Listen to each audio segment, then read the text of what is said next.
What's up, guys? So, Konami have released a new Michael Owen. So, today I'm going to answer the question that is, can this Michael Owen be considered one of the best centre forwards in the game? But first, we'll actually look at Rui Costa, because if you look at this Rui Costa's stats, he's also could be considered one of the best attacking midfielders in the game. Like, here he is leveled up. He actually looks insane. If we go to his skills, he doesn't have a Showtime skill, though, so that's unfortunate. But you can see he is extremely well-rounded. And this is a build without even putting a booster on. And we actually have 1 point left over. I can go into passing, I guess. So for the booster, you probably want to increase either the, well, you would look at that and go lower body strength or shooting.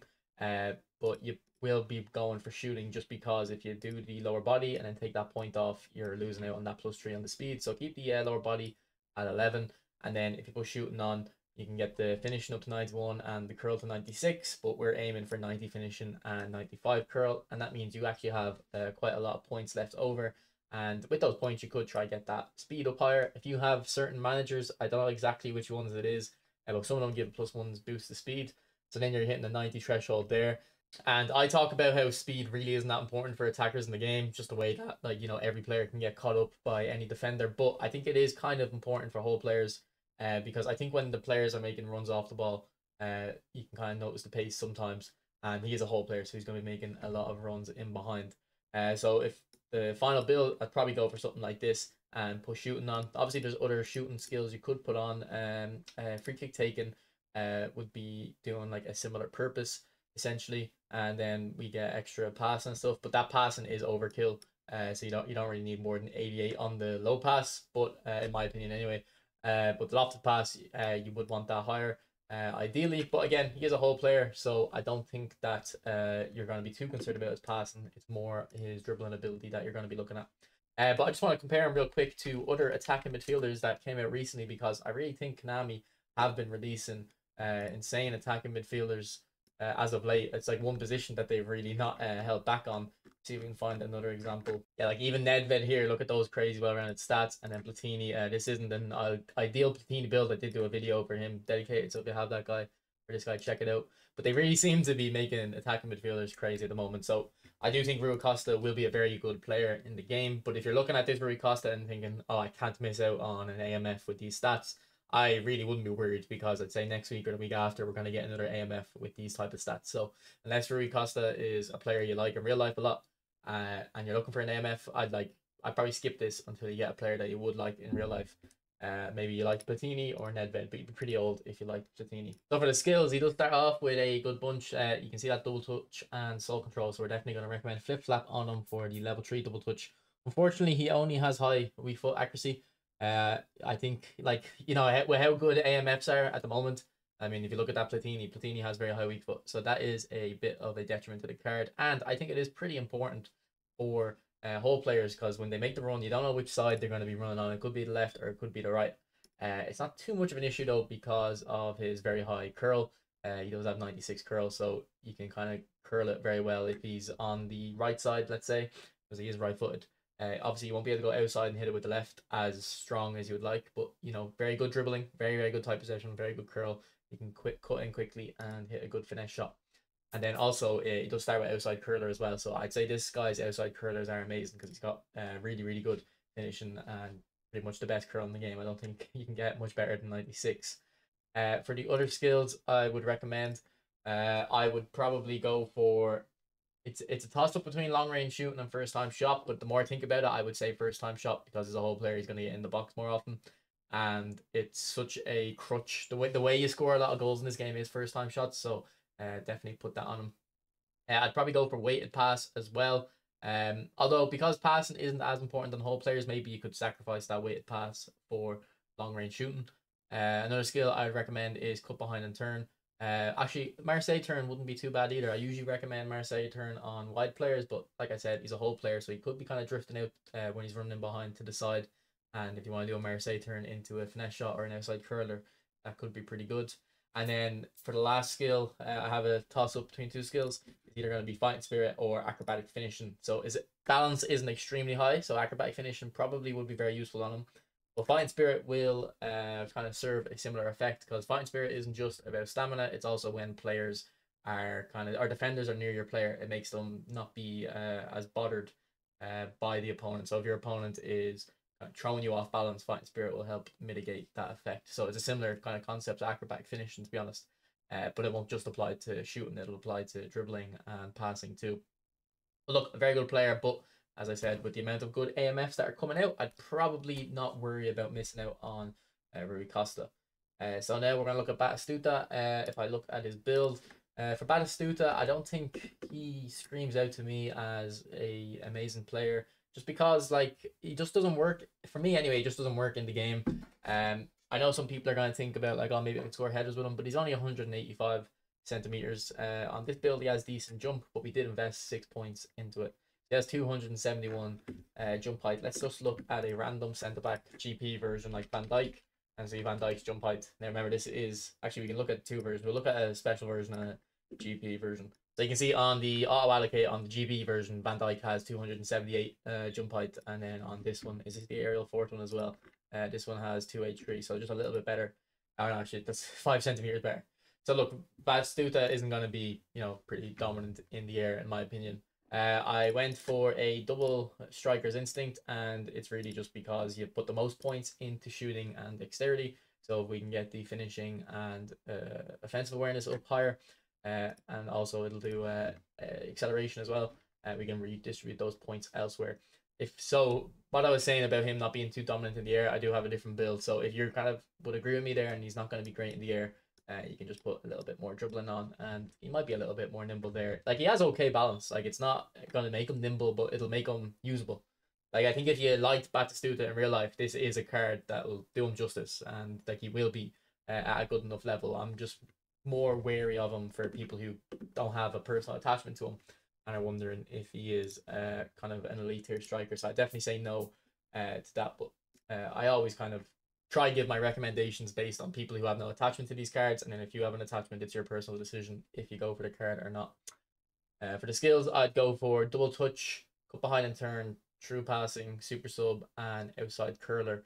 I don't really think there's too much else you can go for on him. Like, you could go for heel trick to help when you ping the ball into him for him to knock it down to a teammate.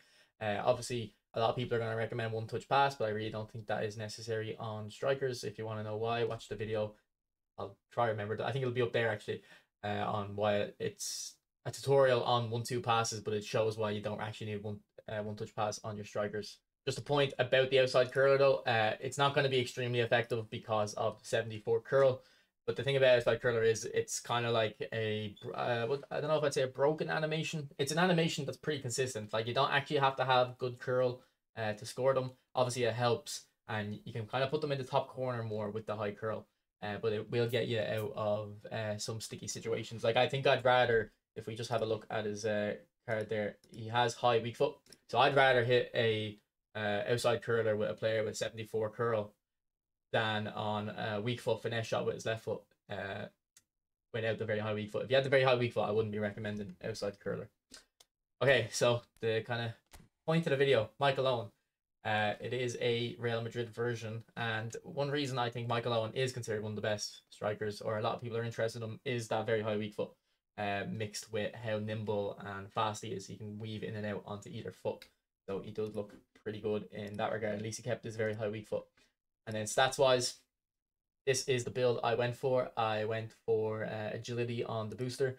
It's just because we put a lot of points into dexterity and shooting. You could go for a shooting booster as well, but then I want to keep that 90 awareness. And you'll have 2 points left over, so those 2 points, you can't really put them too much. We can go into aerial strength, but it's not going to get us much more there. And then passing, unfortunately, we're not going to get that lofted pass to 70. I mean, actually, it's not really unfortunate. You don't really care about the lofted pass too much. So that is the build I would go for.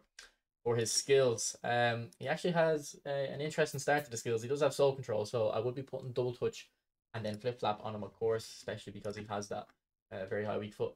And then cut behind and turn again. I know I recommend that on pretty much every striker. It's just such a good skill. It has some hidden benefits as well for first touch. I think it's very useful. But if you don't really want to go for that, I've got 3 skills kind of mixed together, and 2 of them are pretty fundamental skills, but there is a reason why I've mixed them together, and it's because of that super sub. Basically, super sub boosts only a few stats apparently.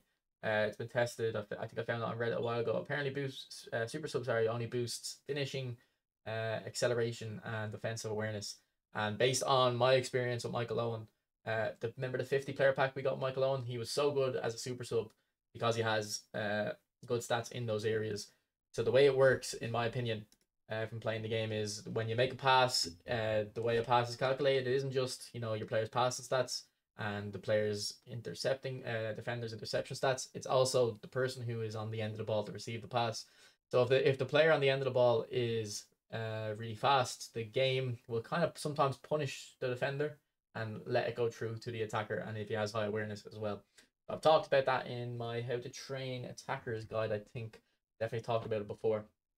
So that's why I think it's very good that they gave Michael Owen super sub to start, because maybe people will start realizing how effective that is as a skill when you have the stats in the right areas. So the skills I'd recommend then are Fighting Spirit, Heel Trick, and True Pass. Like I said, I think it was Rui Costa. Fighting Spirit isn't just stamina. It'll help you when your opponent is parking the bus and you need to bring this guy on and you need to squeeze the ball through. If it does get through to him, you don't want them under any pressure from defenders near him. You want them to be able to finish as composed as possible. The other two skills would be Heel Trick and True Pass. Heel Trick would again suit the scenario where you're facing that parked bus and you want to kind of ping it into him, flick it off, and then try to get a kind of jammy goal, I guess, but a goal nonetheless. If you're not gonna take him on the bench, you're gonna start him, I'd be just going for a True Pass. Really, I don't think. I think most players should have it. Like pretty much every player, including Michael Owen. I think if you're bringing him on as a super sub, maybe not, because you're only gonna have a few moments with him. But if he's gonna be playing 90 minutes, or at least the guts of 90 minutes, True Pass will make him consistent enough to link up with your teammates. And then for the last skill, I would either go for long range shooting or rising shot. I'd probably lean towards rising shot, to be honest, because if you look at his stats, he's got 95 finishing on my build anyway, and 90 kick and bear. So they're the two stats you want to look at when you're looking at rising shot. So I think he looks like a very good card. So I think he's going to be the best in the game. To be honest, not really. I think Eto is still going to be better than him. If we can find the latest version of Eto, I think it's this one. Eto, I don't think has the very high weak foot though. Weak foot accuracy 2 versus weak foot accuracy 3. Yeah, so he doesn't have the very high weak foot, but I do think he is better. Just this guy's finesse shots are insane. I mean, if you look at the stats, actually, I can definitely see the argument why you would say Michael Owen is better.